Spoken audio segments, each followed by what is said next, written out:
Hey, everybody. Welcome to today's episode of Porn Free Millennial, where we cut through the noise, expose the lies, and pursue real freedom, breaking free from porn prison. Now, I have a very important question for you. Are you a liar? Now, before you tune out, hear me out real quick. We've all lied before, right? Let's all come clean. We have little fibs here or there throughout life, and we always probably will. But what I really want to get to in this episode is to talk about the kind of lying that eats away at you, keeps you up at night. It really makes you question, like, who am I? And I'm going to explain my experience going through that. I'd say, really through my past marriage that ended, and to share some insights there that I gathered. And we're going to talk through some actionable steps that you can take to identify lies that you might be telling yourself, and how to actually have some truth on the other side of that. So just a little background. I think really for the most of my life, I never really considered myself a liar. I think sure there were like little things here and there as a kid, teenager, going through college that I probably fibbed on or lied on, but there was nothing like really in my head that was just so huge that made me question who I was as a person. Probably a lot of that had to do with just ignorance, maybe some arrogance, and also I think just inadequacy of experience of true accountability and what that looked like, and especially in porn. I mean, I think there's other things in life, definitely as kids, that we learn pretty quickly, like don't lie about that, right? But I think with porn in its nature, you almost learn how to lie from the get-go. Like it's part of the game, it's part of the process. Is hey, I have to be able to hide this. I don't want anyone to know about it. So of course, you learn actually to become a pretty good liar when you start with porn at an early age. I'm pretty confident in saying that. I mean, it's definitely embedded in the process of watching pornography and consuming it is being secretive about it, especially as a kid. I mean, maybe as an adult, as you're older, maybe it's something that you talk openly about. But I would say for the majority of people, including myself, it's something that it was not something I talked openly about. It's something that I was pretty ashamed of. Something that also hurt my ex pretty deeply, and also caused a lot of pain in myself. And that's what we're going to talk about today. But yeah, I never really thought of myself as a liar. Like I never really considered me as an actual liar. I think probably just had a different perspective of people that I'm like, oh, that person, that's a liar. That's like a bad person, right? They're trying to manipulate somebody. They're trying to deceive someone on purpose to get ahead. And I never really heard myself be called a liar by somebody else until I was in my past marriage. And yeah, my ex, I remember a lot of times her just saying, "You're a liar. You lied. You lied to me. You're gaslighting me. You omission is a lie, right? Like you're not being honest, and you are a liar." And that really stuck with me. It still sticks with me today. Uh, and it's not something that I'm defensive of anymore. It's just something that I accept, to say, yeah, like you actually have to accept these things. You have to accept the honest truth. You can't run from it. You actually have to face it and say, like, yeah, like I was a liar. I did lie. I did gaslight. And that's when I think the true change comes. So that's really why I wanted to talk about this message. But yeah, I had to face the truth I was running from. I was a liar, and really not just to her, not just to my ex, but also to myself. Like at the very end of the day, like we're lying to ourselves. That's who we're tricking, and then I think it ripples to other people that are in our life, especially the people that are closest to us, right? So yeah, it took me a while to fully understand that, and how deeply hurtful it was to her and to myself. I think there is like a level of betrayal, humiliation that the other person that's on the other side of it faces, but also like us, I think.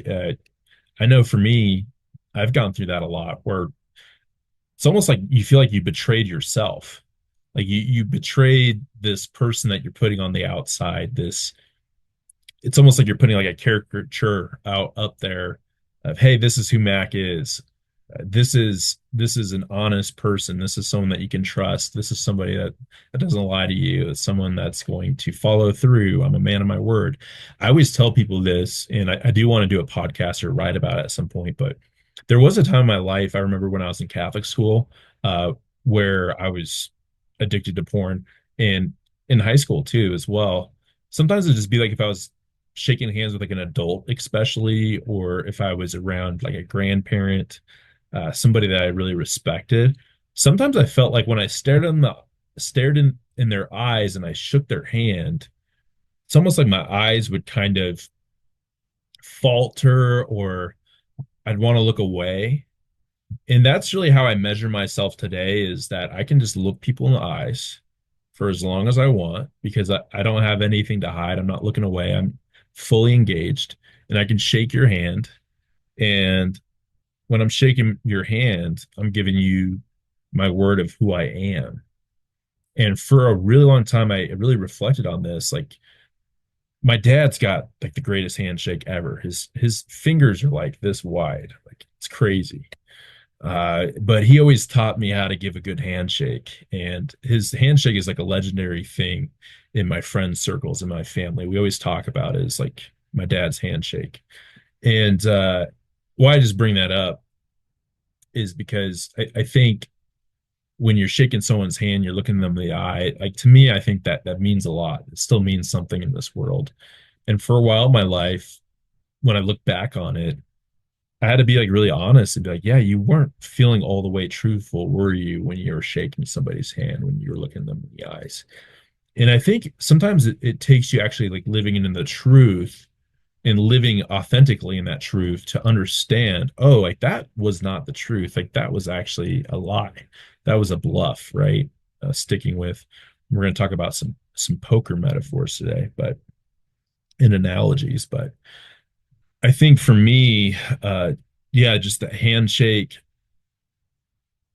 It's kind of a way to lead into what I'm going to talk about. But for me, I just look back on that time when I was doing that, and it's a really stark memory. Like I can really remember. It's like I almost was there when I think about it. Like right now, it's almost like I can imagine the lobby of the church, of the Catholic church I was at, like after church, where you're talking to all the adults and everything. My dad's hamming it away with people for 30 minutes after church. That was always something. We're like, can we go now? But yeah, you'd interact with people. You're definitely putting on your best face, right? And you're shaking people's hands. And yeah, I just remember that. So I just wanted to add that in there really quick. But anyways, back to what I was saying is I think I think when the truth like really hit me, I think going through my past marriage, that I was a liar, it really did shatter me into pieces. Like I said at the very beginning, I never really thought of myself as a liar, right? So I think when that hit me, I think that image that I built for myself, that was this man of integrity, it crumbled. Because I really understood that, yeah, like I've been lying about this all whole time. Like this person I'm putting out there, and this husband that I'm telling myself I am, you're living two separate lives here. Like, which is it? Right? Because you can't have both. And I think that's what we struggle with when we're addicted to porn or other destructive habits, is it's almost like we know that this is not who we are, but we still choose to do it. And I think that's part of the addiction, is that it's like compulsive. And I think something that really helps is identifying that we're actually lying to ourselves. We're lying ourselves into this habit. And if we can understand that we're actually lying, we can have that awareness to say, hey, I'm actually lying to myself right now. And to have like that awareness, call yourself out, look in the mirror, that can really help lead you to a breakthrough where you can start working on the healing aspect of it. But yeah, I think I'm going to tell a little bit of a story in a second, but to lead into it, you know, it's almost like I was like living this double life, right? And I like to play poker with my buddies. Nothing serious. I mean, gosh, whenever we play with each other, it might be like $20 that we might put in for the night. And we'll do like dealer's choice, and each person gets to play like what kind of game they want to play. But a card in poker is the two-faced jack. And it's kind of it stands for in a way mythology wise, I think, if I'm getting this correct, but there's two faces of the jack. So basically, you've got your the good side and the bad side, and it typically represents someone that's a liar, someone that's a cheat. As they're showing you one face, but on the bottom of the card, it's a different face facing a different direction. So, uh, using that analogy, right? I think for me, the double life is the two-faced Mac. Uh, I thought I could play this hand forever, this double life. But the truth is, it wasn't the luck of the draw. It's not like just some hand that I'd play every once in a while. It's really the cost of the gamble. And I think the gamble came with the use of porn. I didn't quite know like how much I was actually gambling as I was playing, or even that I was like playing a game. It was a very unconscious kind of thing because it started so young. But I think when I look back on it and I reflect, I think playing this game, getting involved with the consumption of porn and having it be such a crutch for me in life, something that I would escape to, that I would use to medicate. Uh, I think that really taught me that like porn really stacked the deck against any form of honesty in my life. It was always there, right? Like I didn't really quite repent and solve it. I didn't quite go to the root of like why am I going to this? Like why am I using this? Why can't I stop? So it was always there in a way, right? So it always hovered over even the best moments of my life at that time.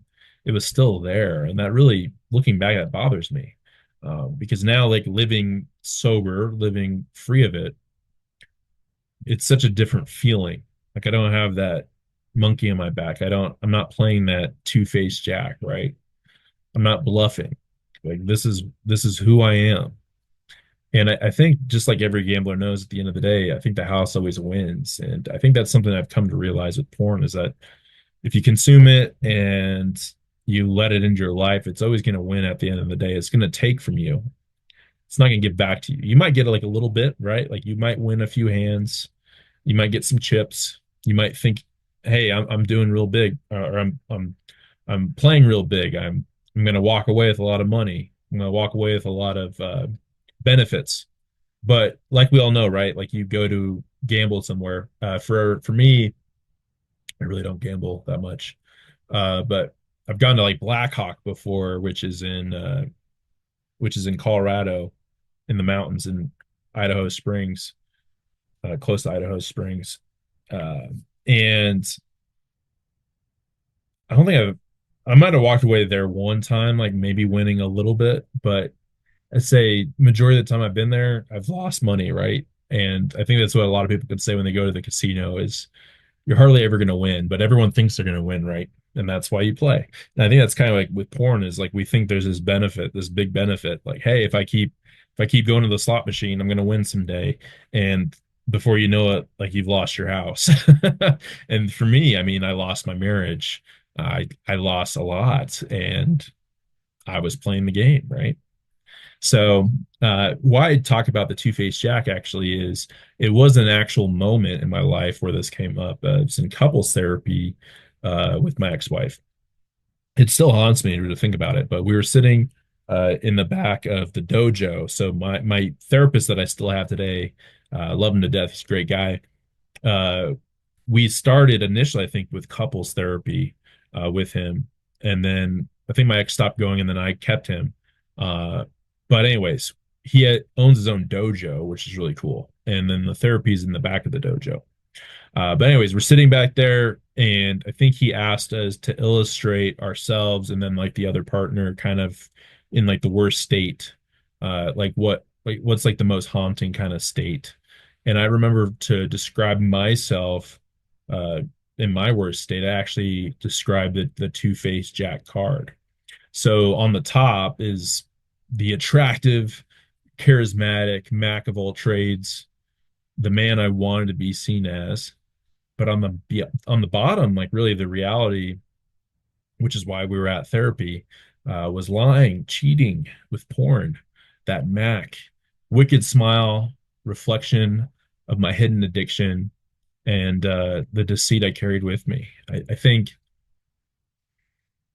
that that image it still sticks with me. I remember thinking about it and just how I pictured myself with this wicked grin, kind of like, uh, yeah, like I'm getting away with this and I'm getting everything I want. And it's at your behest with your suffering attached, and I'm still doing it. And I think I think when I think about this image, it still sticks with me. But it reminds me of the person I could become again if I fall back into this destructive habit and I believe the lies that I'm telling myself. So, wanted to bring that up because maybe there's something that you can visualize you at your worst. And I know it's not fun. It wasn't fun when I did it, but I think it helped me. It helps really burn that image of your in your head to know like how destructive like you can be by lying to yourself and then lying to others. It's important to like I think know that. And I think for me, unfortunately, it took me hitting rock bottom multiple times to really understand it. But hopefully this message, this podcast can help you realize that, yeah, like you're not too far away from destruction if you keep lying. Like it's going to catch up to you. Like the truth always comes out. So really think about that. Now, there was a deeper lie that I told myself. So of course with porn, I never thought I was a liar. I thought I could hide it. But really, I think the biggest lie I think that I believed in my own life was that I had no worth. That was really something that was in childhood, something I'll talk about at a later time.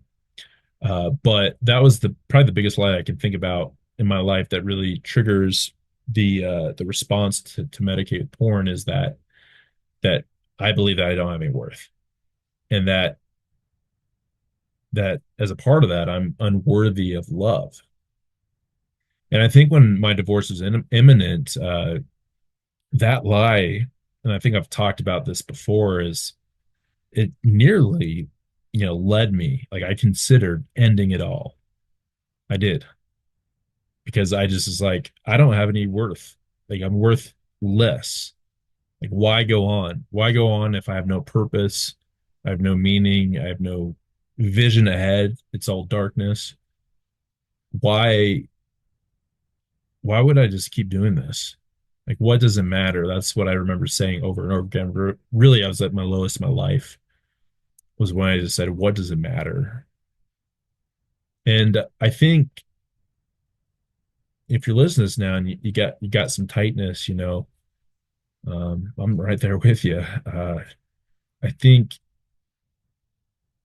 I think our lies, I think they can this can really show how life or death they can be these lies we tell ourselves. I mean, not just for our relationships, like my relationship died, but also for ourselves. Like I was almost there, and that's not good, right? And if you've ever been there, just know you're never alone, and to seek out help because I did, and I prayed, I prayed deeply to God to save me, and He did, and I'm very grateful for that. But I think part of that, right, is the truth, is seeking that truth and breaking through those lies because those lies they can weave their way around a lot of things. They can build this web almost, but maybe what looks like a road that you can walk on or something that is going to hold you up, this lie ends up becoming a noose, ends up becoming a constricting snake around your neck, around your brain, around your heart, your willpower. And we've got to break through that. So, to kind of use an analogy here, talking about poker to get back to that, we're gonna use the house of cards mentality. So looking back on that season of my life, it didn't matter how many chips I collected, how many small victories I won. It was all a bluff. I built a house of cards with lies, covering up my addiction when honesty mattered the most. And like all fragile things that are built on deception, it came crashing down. And I went in all in on a false identity, believing I could be a loving husband, a trustworthy friend, solid man. But the whole time I was secretly carrying the weight of my addiction. I lied not just to my ex-wife and the people who trusted me, but I lied to myself. I told myself I could keep it hidden, that no one would ever know, that I could manage it all on my own. But just like a bad hand that resurfaces no matter how many times you shuffle the deck, the truth always comes to light. And when it did, I lost everything. Everything, like the marriage, finances for a while, the house, my dignity, my identity for a while. It was a dark place, guys. And I share this with you, hopefully, as a warning. Warning, warning, stop lying, stop lying, stop lying, stop lying. I remember one thing I remember just past marriage was just it was more about like the lying than it was actually the porn. Like, of course, the porn it's a sin, or if you're not religious, it's something like you can find a lot of negative things to talk about porn. I know I do. There's more to talk about, I'm sure, about the industry, about how people are manipulated, how people are exploited, and how this affects so many kids, which really pisses me off. But when you just look at it, no matter if you're religious or not, it's not healthy. But really, the act of covering it up is like more painful. It's like that double whammy, right? It's like, hey, I did something that wasn't healthy, that's self-destructive, that also is going to affect like your wife or your girlfriend, how they think about themselves and how they are comparing themselves now to these porn stars and these people that are built up to look like these fantasies, right? These images. And yeah, the lie is actually I just remember that. And it's not the first time I've heard that, in my life or just in other people's lives, like working with people or talking to people. I think it's really important to remember is it's the lie that really makes the wound sting and fester and become infected is the lie. Because then you have to look at from the time that you looked at porn and you omitted it, you didn't tell her about it, to the time that you're either found out, which is like the worst, right? That makes it the worst, is if you're you unwillingly share this information, right? And you lie about it. Like that's how it all started. I remember with me was she'd ask me and I'd say, no, no, I didn't do it. Right. And then it was like, well, I did, but it wasn't like that much. And then it was like, well, it was actually a little, and it was like 20 iterations later, the truth comes out and she had to do all the work. And if I was on the other side of that, I'd be pretty freaking pissed off too, wouldn't I? I mean, isn't that reasonable to think? Is that that person should is reasonably pissed off? And I think I look back on it like, yeah, like I totally agree. Like with what I know now and the work I've put in, yeah, you were completely within your bounds to be pissed the heck off. And that's probably something to get later is like, hey, how do you heal through that? Right. uh but yeah, a lot of that anger is very well earned by the mistakes and the poor decisions that we make and then omitting or lying about them.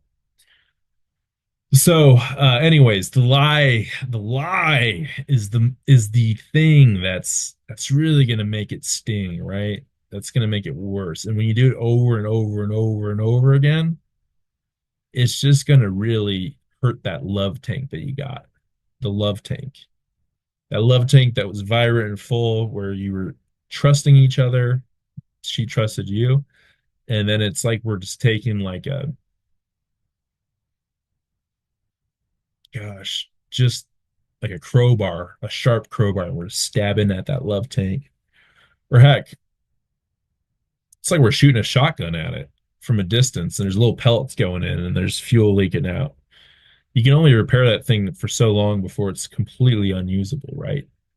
And I think when we tell the truth, when we start to repair, we can repair that love tank. But if we're just shooting shotgun shells at it, and little pellets are going in, little buckshot, and the fuel's coming out, and the more we shoot, the more that fuel's going to drip. And when we try to fill that love tank back up, it's just going to go right through the holes again. So I think that's just something that I really wanted to get across is that you can really you can really lose everything if you keep lying. Just take it from me.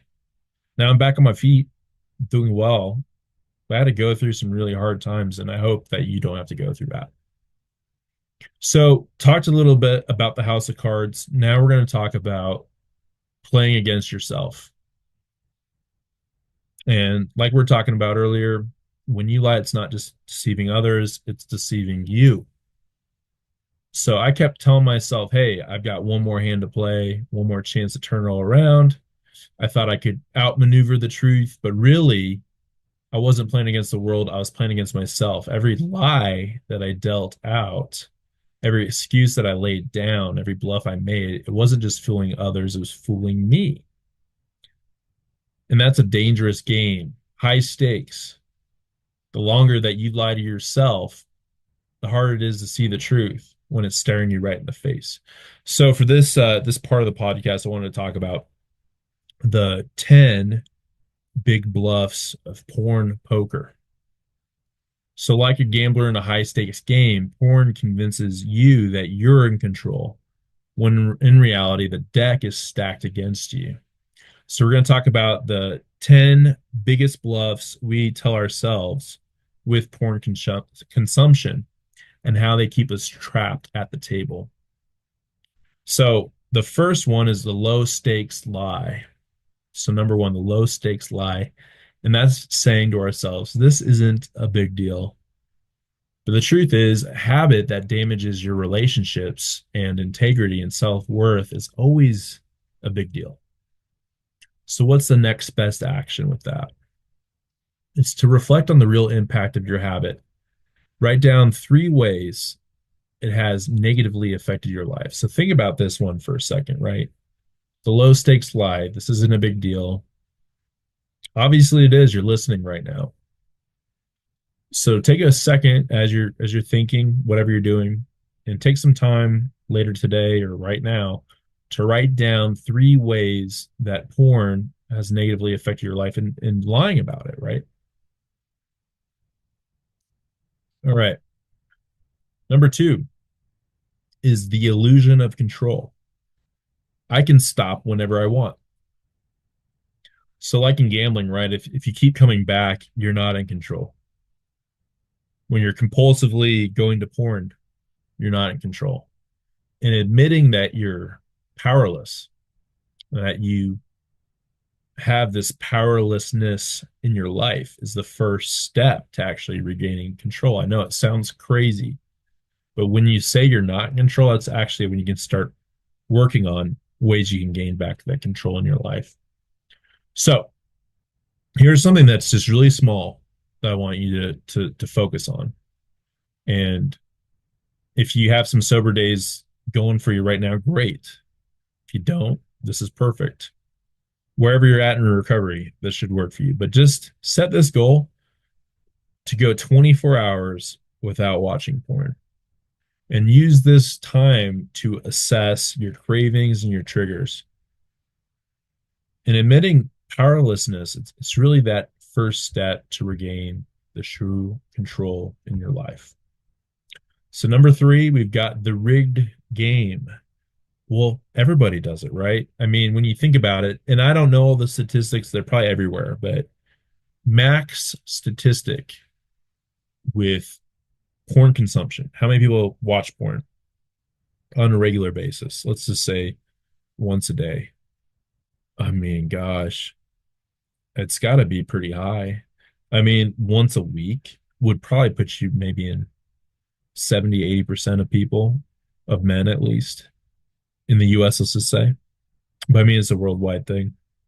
But gosh, I mean, it's up there, right? It's above 50%, even if it's like once per day. I just know this from experience for working with other people, just thinking about like human behavioral instincts, right? The craving of sex, and then just how porn is accessible, it's free, there's anonymity, you can do it in private, and then afford or sorry, so you got accessibility, you can find it on your phone at the touch of a button, and then you have affordability, it's free, and then you have anonymity.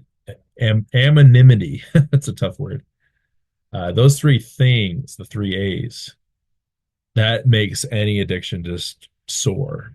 And especially, right, like sex, that's like the most addictive thing you can think about in the human experience. So you have the three A's, and then you have that.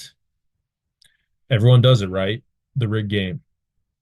But really, the truth of this is just because it's common doesn't mean it's healthy, right? Like that's the truth of this. Just because everyone does it doesn't mean we should do it. It's actually not healthy for us. And we've talked about this earlier in the podcast. Hopefully by this time you listening to this message, you can understand that this is not something that's healthy for you or for your relationship. So what I challenge you to do is to break free from the crowd. You just want to be another sheep. You just want to be another follower. You just want to follow what other people do if they're freaking walking off a cliff. I don't think so. Break free from the crowd, choose higher ground, see life from a higher elevation. I think you and the people in your life are going to thank yourself for that choice. So really the next best action, I think, for the everyone does it, the rigged game lie that we tell ourselves is to find a mentor, find an accountability partner or a community that aligns with your values. And I think that will that person in your life will help you because they're already at that higher elevation, they're on the higher ground. They've already broken free from the crowd, so they can help you. I do one-on-one coaching. There's other groups that I've talked about before on the podcast.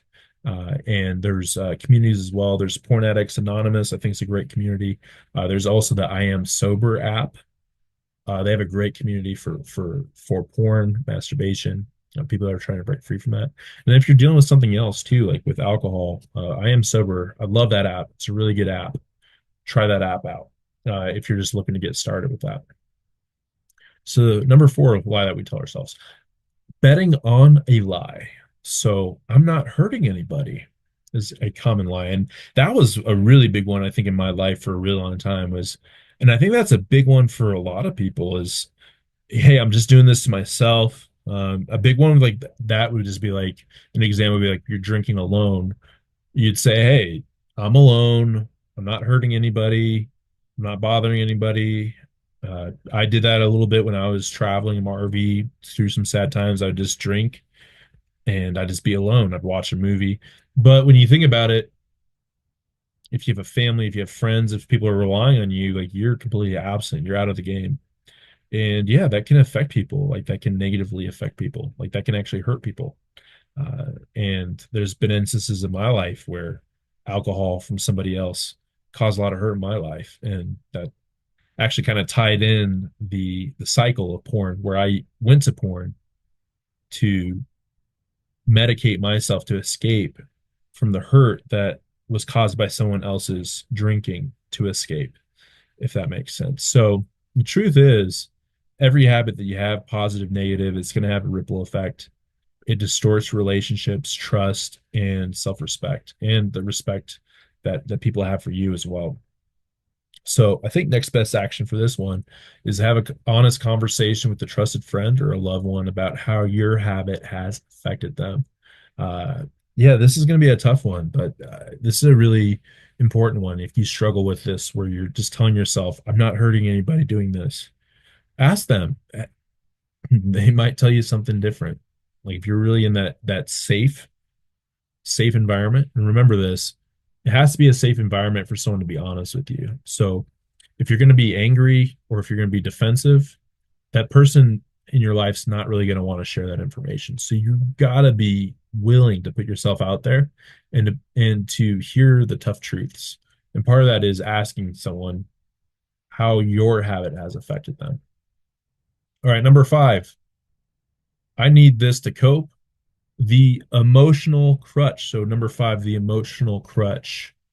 I need this to cope. This was a big one for me. I mean, gosh, this is kind of the unconscious one for me where I was using porn to medicate this pain I had in my life, this thought that this lie that I had no value.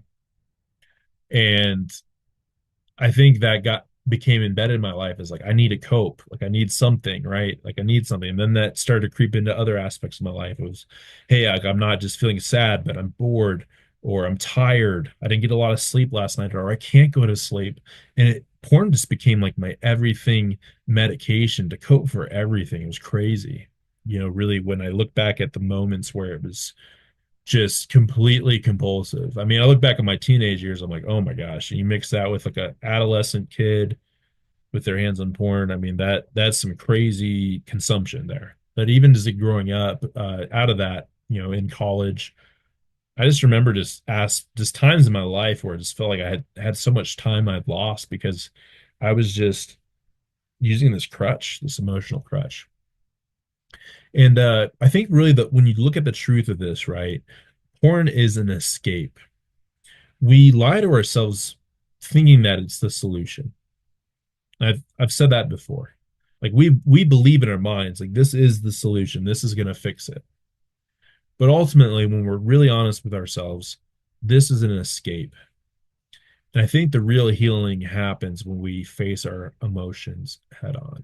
So I think the next best action with the emotional crutch is to start thinking or journaling about your emotions daily. Identify moments when you feel the strongest urge to watch porn. I think the real healing happens when you do that. And that's a big part of the fast check-ins with my little brother I talk about when we the first thing that we talk about every day when we send each other these voice memos is how are we feeling? Like what are my emotions like today? And I'll tell you, it's not always like I feel great. Like today I felt like I was questioning myself a lot. I was really in my head and just kind of had these negative thoughts that I checked in with my brother. And when I did that, I felt like a lot better, like I was able to get those out there. And I think part of that, right, is you're identifying these things ahead of time. And then you're thinking about, okay, I'm feeling this way, but what are things I can do? And one thing I did was when I went on my did my check-in today with my brother, I was actually on a walk. I was walking my dog outside, which is a really good thing for me. It's actually one of the ways that I combat if I am feeling a certain way that in the past would have triggered porn use. I use that as a way to, hey, I'm out in public, I'm outside, I'm doing something active, I'm with my dog, there's a connection there. There's all these like things working that are like working towards a good thing versus the negative thing, right? So think about that. Think about your emotions. Really got to get in tune with your emotions, right? That was something I struggled a lot with for a while, was emotional intelligence, like understanding that it's okay to be emotional.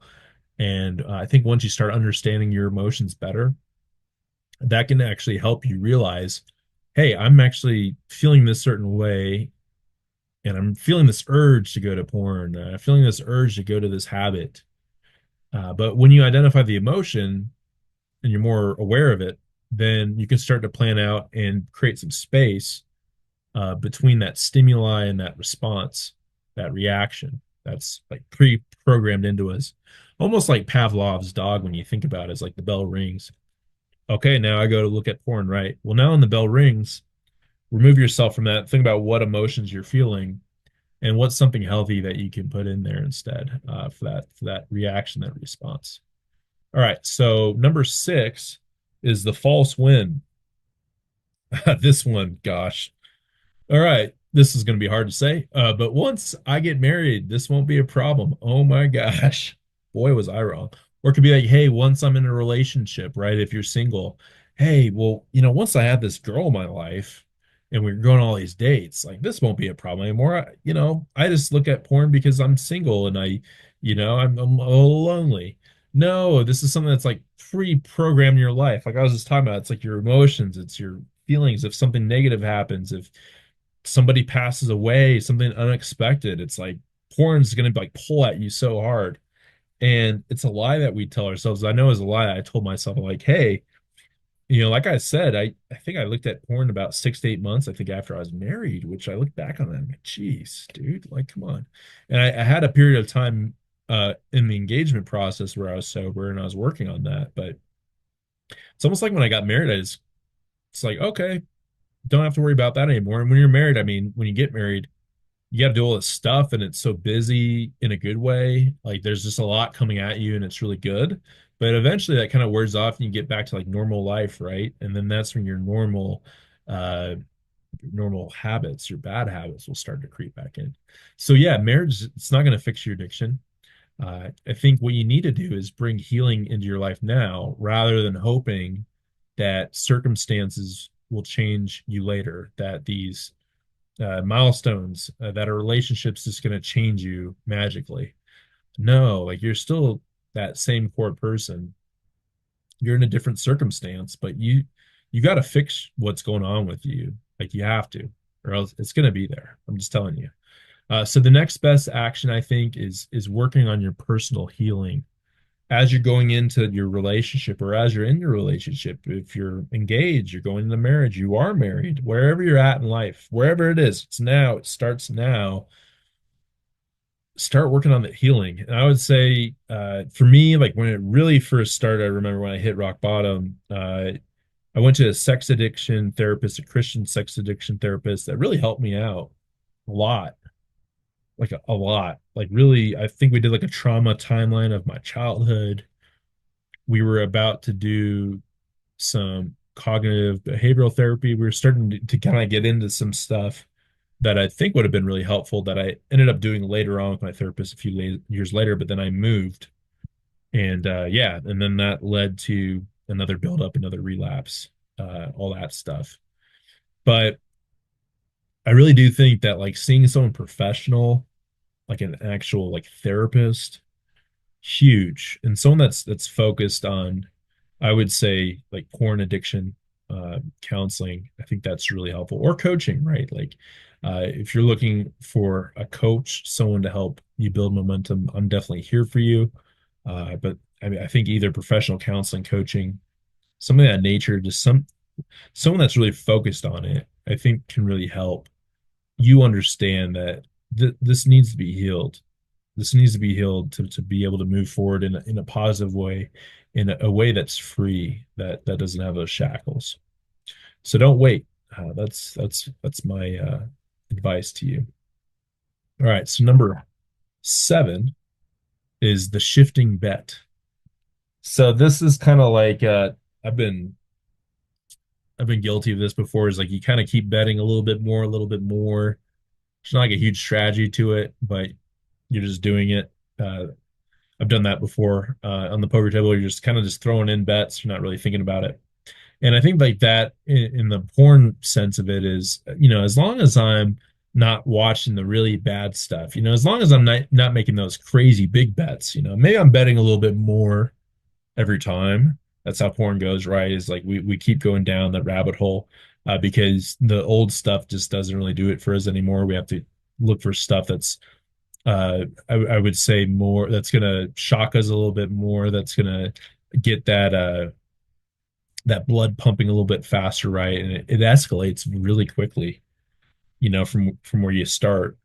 And I think that's the same with betting. Is like you just keep going, like you feel that you feel that thrill inside of you, that rush, right? And I think the truth of it really is any use of porn distorts your perspective on intimacy and relationships. Like really any form of it, right? It's fake, it's manufactured, it's not real.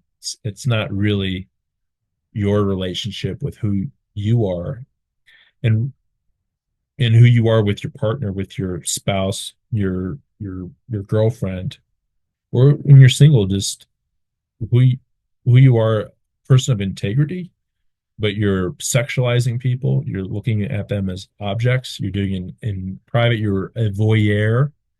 A voyeur is somebody that's kind of like peeking and watching someone from afar. It's almost like just imagine if you were just staring in your neighbor's house while they were being intimate, and you're just watching it and you're pleasuring yourself to that, and how unsettling that is. And that's basically what we're doing when we're watching porn. And really our only excuse is like, well, it's a screen, it doesn't really matter. And well, it really does matter when you think about it. Psychologically it does. uh I'd say feel to your body, to your mind, to your spirit, your relationships, it matters all around. So don't tell yourself, hey, as long as I'm not watching that, like those people watch that stuff, I don't do that. I only watch this stuff. It's all bad. So I'd say there, next best action, educate yourself on the neurological and relational effects of pornography. Read books or listen to podcasts on this topic. So I have some stuff in my podcast. I can put some things in the show notes, uh, and link to some articles I think I've had in my newsletter that talks more about like the actual neurological and relational effects.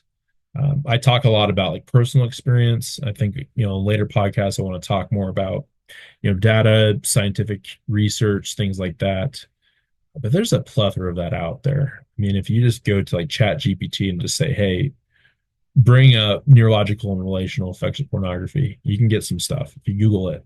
Just don't Google porn, but actually, read about it. One book that I've read is I'll show this takedown of Pornhub.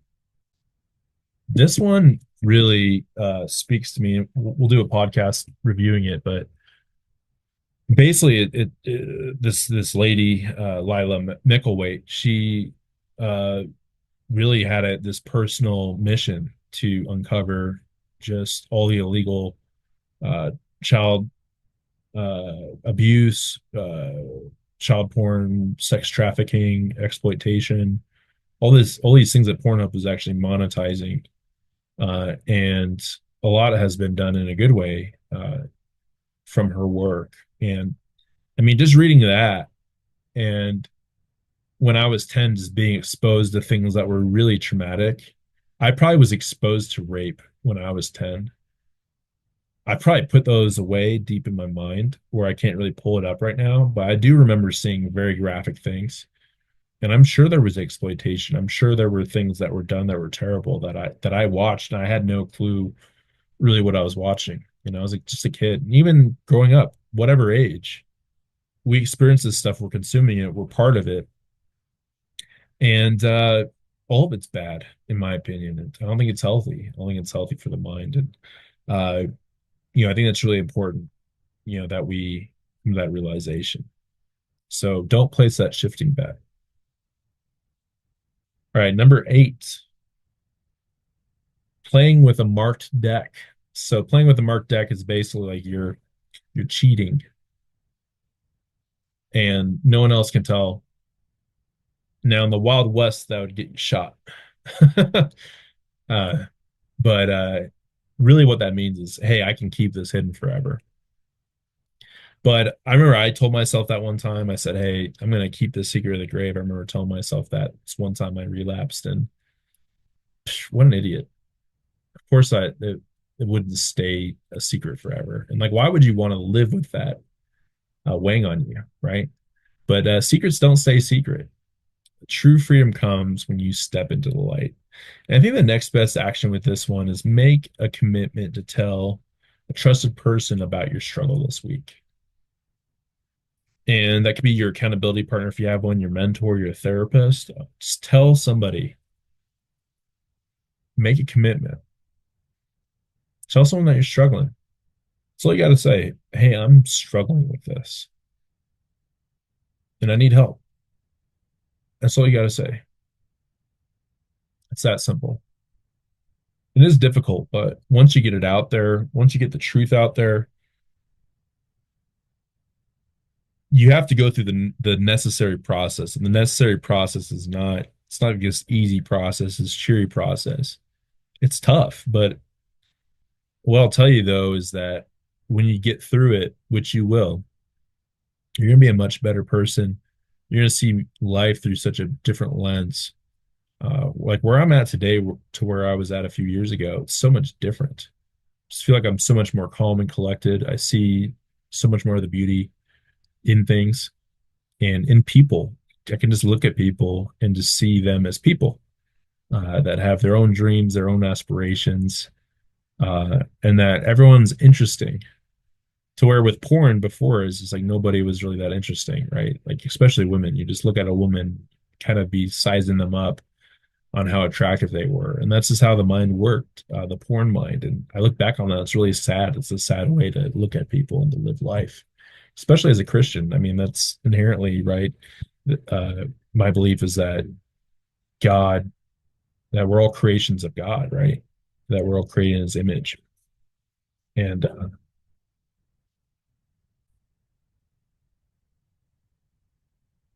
yeah, we're all creations of God and made in his image. And I think when we're consuming porn and we're stuck in that mindset, we start just to look at people as objects. And I think I think that's just not a good way to live life, is to look at people as objects. Um, so that brings us into number 9 is cheap grace and costly consequences. So I think you can apply this being like a Christian and not being a Christian, but just saying like God understands, I'll ask for forgiveness later, or hey, I'll just ask for forgiveness later from my wife or from my girlfriend. She'll forgive me. I mean, she's forgiven me before, for this. But I think grace is a gift, right? And I think grace really only truly comes and is truly that gift is when we actually repent and and we like you can't really accept grace, I feel like, if you don't really put in the work to repent. Like someone can forgive you, but is it really fully completed this grace that's given? Is it really fully accepted into your heart if you don't actually change your ways? I think that's like just cheap grace. And I think if you think that that's the way that you can just get by and skate by, I think that just is going to lead to costly consequences. And I think it's just going to keep you stuck in cycles of shame because you know that you're causing harm, but you keep doing it rather than just transforming yourself through repentance, through actually accepting the grace. Because that's the thing is when someone like truly forgives you and they say, hey, you wronged me, but I love you, I forgive you. And we don't accept that gift. I mean, how hurtful is that to that person that put themselves out there, that took the higher ground, that gave you that second chance? And then it's almost like you're kind of spitting on their hand and saying, no, I'm just going to keep doing my thing. I think that like we got to think about the other side, right? And how they feel. So I think the next best action for that one is to set a plan of accountability. And I think instead of just relying on forgiveness after the fact you do something, I think create safeguards to prevent that relapse. And I think for that one, what I would say the 24-hour rule is really important. I think if you do have a relapse, you look at porn, uh, take some time to think about this, to talk to your accountability partner, your mentor, your therapist, communicate that, I think, and then have a plan for how you're going to discuss it with the person that you're with. I think if you're single, I think you need to be able to tell your accountability partner, right away within that 24-hour period. That really just helps, I think, start to it starts that path of actually living in accountability and actually seeking repentance. Because if you're just continually relapsing and you're living into at least the the spirit of telling someone within 24 hours, just think how like exhausting that would be just to tell someone. I remember that was something when I was relapsing this one point in my life, but I was telling, on myself, my accountability partner, it just sounded like I'm like, dude, I'm like a broken record. It's like every day. And it gets to the point where you get fed up with it. You're like, like this is stupid. Like I just keep relapsing and I just keep saying these lies like, okay, I'm gonna get it, I'm gonna figure it out today. But then you're not actually putting in the actions and the accountability to prevent that relapse in the first place, right? So I think the 24-hour rule is a really great way. When you start incorporating it, I think your frequency, if you're struggling with that, will start to lessen. And it's almost like, hey, I'm doing it every day. Maybe it's every other day, and then it becomes once a week, then it becomes once a month, then once a year. That's kind of how it goes when you're actually living into it, your frequency will start to lessen as you live into that accountability and actually, accepting grace as well, from the people in your life and from yourself. Give yourself some grace. Now, number 10, the last one, folding before the comeback. This is just who I am. I mean, there was so many times where I accepted that in my life. I said, this is just the person I am. This is who I am. I'm addicted to porn. I'm never going to be able to quit. And really, like, gosh, you think about that. Like you're folding your cards and it's like you're folding your cards. Like let's just say you're playing Texas Hold'em, you get two cards face down. And let's just say they're two aces, right? And you're just so dejected, you just don't even want to play anymore. You're like, I fold. I'm out. I don't even want to play. You have two aces, and you could have won the whole hand, you could have won the whole game, but you quit. And I just want to tell you, you're not your addiction. And I think freedom really comes when you choose to refuse to accept that false identity, to push back and say, I'm not going to give up. I'm coming back. I'm going to make a comeback. And hey, I might lose here or there, but we're playing a different game. So for this last step, I really want you to write a statement of identity and affirmation. Repeat this daily to reinforce your commitment to change. Because I think the freedom is possible. And I'm living proof, I'm living in it. I've been podcasting now, gosh, since 2023. So if you start from the beginning, you can see my journey where I have had a time where I faltered and I got back up on my feet. Episodes 8 and 9. Listen to them. It happens. But I'm not that person. I'm not that person anymore that's just going to accept that I'm addicted to porn. I can't live without it. I actually am living without it. I'm kicking porn's ass because I'm living into a new identity where porn doesn't serve me. It doesn't serve a purpose anymore.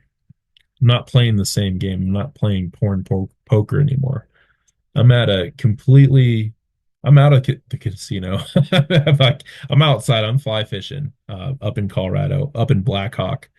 That's where I was trying to figure. I said near Idaho Springs, really Black Hawk, Colorado, is where the casinos are.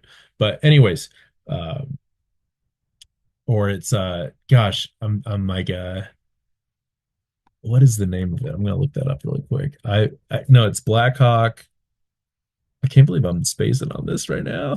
Let's see, Black Hawk Casino. Where are we? How does Black Hawk work? Yeah, it's Black Hawk, Colorado. Oh, Central City. That's what I was thinking about. Anyways, I think they're two neighboring towns actually. So I'm kind of like both, right on both cases. But anyways, um, I'm not in Black Hawk Casino. I'm at the stream. I'm fishing in the river. I'm enjoying nature. I'm enjoying being able to control who I am. Still in the wild environment, right? Like I'm still out in nature. But I'm in the river. I'm familiar with this place and it calms me. It brings me peace to to wade in the river, to be connected. to be in my flow state to where when I'm in the casino, I think I'm in control, but I'm actually not, and I'm just losing over and over again. I have that rush, but it's not a healthy rush. It's like I'm being fed on, and I have like that adrenaline in my system to fight back. But what I'm really doing is I'm just giving this vampire more and more of my energy. But when I'm out fly fishing, there's no vampire sucking on me. I'm just with the earth. I'm with God. So I think just remember, porn sets the rules. It rigs the game. It stacks the deck with lies, and it's going to keep you in that cycle of loss. So don't play by its rules anymore. Start playing your own game and stop playing this losing game. Take back control, set your own values, and go all in on real freedom. So, to close out, freedom begins when we expose the lies, we break the cycle, we step into the truth.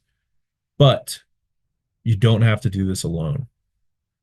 If this message resonates with you, hey, we can always do personal coaching if you're looking for someone to help you along the way. I do offer that one-on-one coaching. If you're interested in that, I do have that in the notes. You can email me at pornfreemillennialcoaching@gmail.com. And we can work together to create a plan that leads to your lasting freedom. Also, on my Substack, every Friday, I have a 52 Weeks of Freedom series, and that breaks down practical steps for recovery. And then every Monday at the start of the week, I also send out a weekly newsletter that is focused on encouragement, on insights, strategies, community. There's a lot in there. And I've been doing that now, gosh, I think since October, I've been doing my weekly newsletter of last year. And then the 52 Weeks of Freedom started up this year. But yeah, if you believe in this mission, subscribe, support the message, share it with other loved ones, because I want to help create a ripple effect in people's lives so we can live free of this vampire. And one more thing, if you're listening to a podcast on Apple, Spotify, take a moment to rate it, take a moment to leave a comment, share it with somebody who needs to hear it, because I think a lot of people need to hear it. I think your support will help create a ripple effect, spreading hope and truth further than we can imagine. Let's just get this out there. I think porn really starts to fall apart at the seams in people's lives where we bring it out in the light and we're not afraid to talk about it. We're actually open to discussing it, to discussing what pain it caused in our lives, but also what steps we're going to take to move forward and remove it. And I'm telling you, when you remove it from your life, and there's always that chance back there that it can sneak in. But when you're taking active steps, one day at a time, to remove it out there, you can really break free, live free, and stay free. So everybody, keep fighting the good fight and go all in on freedom. Talk to you later.